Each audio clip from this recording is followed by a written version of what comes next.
घर संसार जब भी बनता है ना, तो उसमें महिला और पुरुष दोनों की अहमियत होती है। कभी कभी तुम्हें लगता है अरे ये तो महिलाएं मिलकर क्या ही बातें करती हैं, कितनी बेकार बातें, इन सब का क्या आवश्यकता, इन सब की क्या ज़रूरत है।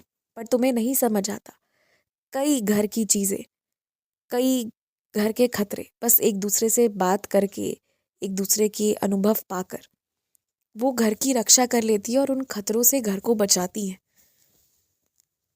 तुम्हें कई दफ़ा महिलाओं की बातें समझ नहीं आती होगी कि क्या और क्यों कर रही हैं, पर कभी कभी समझने की कोशिश करोगे, गौर करोगे ना, तो उनका कई दफ़ा दो मुख्य उद्देश्य होता है। पहला, कि अगर किसी के घर कोई चीज़ गड़बड़ हुई है तो वो मेरे घर ना हो, और दूसरा कि पैसों का नुकसान ना हो जाए। इन दोनों चीज़ों को लेकर कैसे किफ़ायत में घर संसार को चलाना है, मूलतः कई दफ़ा उनकी बातों में उद्देश्य ही यही होता है।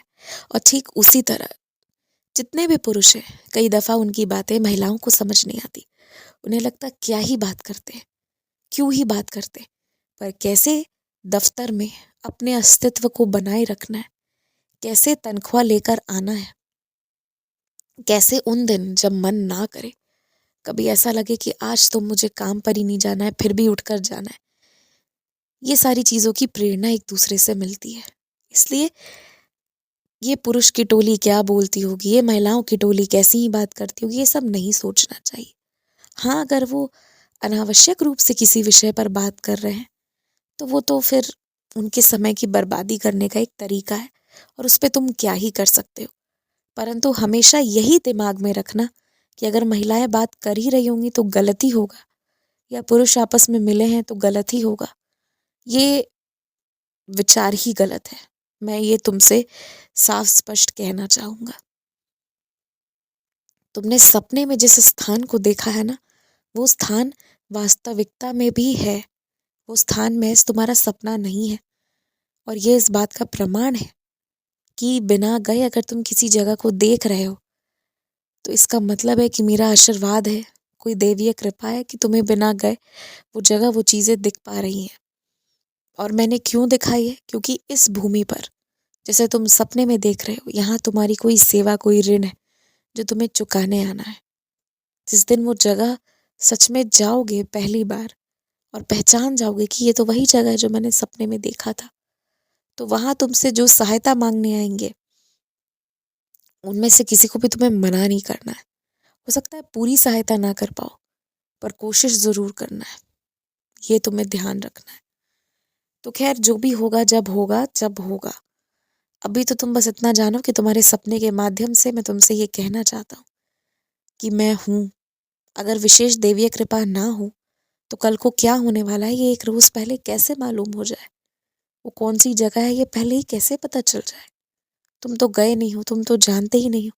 बस मेरी कृपा और मेरी उपस्थिति दर्ज कराने का एक तरीका है, जिससे कि मैं तुम्हें बता पाता हूँ कि देखो मैं हूँ तुम्हारे जीवन में। और एक और बात मैं तुमसे कहना चाहूंगा, वफादार होना तो बहुत अच्छी बात है, लेकिन क्या सामने वाला उतना वफादार है? और क्या हर रिश्ते में वफादारी होना ही आवश्यक है? अब ये बात घर की हो, आपस के रिश्तेदारों के बीच हो, तो वफादार होना बहुत जरूरी है। पर कुछ व्यापारिक रिश्ते हैं, वहां भी वफादार होना चाहिए। लेकिन अगर अब रिश्तेदारी ही बदलनी है वहां, तो उसके बारे में सोचना भी नहीं चाहिए। अब तुम किसी दुकान से सालों से सामान ले रहे हो, पर वो हिसाब किताब में गड़बड़ कर रहा है, तुम्हें ये बात समझ आ गई है, तुम दूसरे दुकान अब जाना शुरू कर दियो। तो ऐसा नहीं है कि तुम अब वफादार नहीं रहे, तुमने बहुत सही काम किया है, क्योंकि अपने आप से वफादारी सबसे जरूरी है। और अपने आप से या तो वफादारी कर सकते थे या दूसरों से। तो जहाँ ऐसी परिस्थितियां है, वहां पहले अपने आप को चुनो, खुद का चुनाव करो। और हर जगह वफादारी वाला रिश्ता नहीं होता, कुछ जगहों पर जिम्मेदारी वाला बस रिश्ता होता है, वहां वही निभाओ। घर बाहर हर जगह अलग रिश्ते हैं और उसको अलग रखो। आयुष्मान भवा।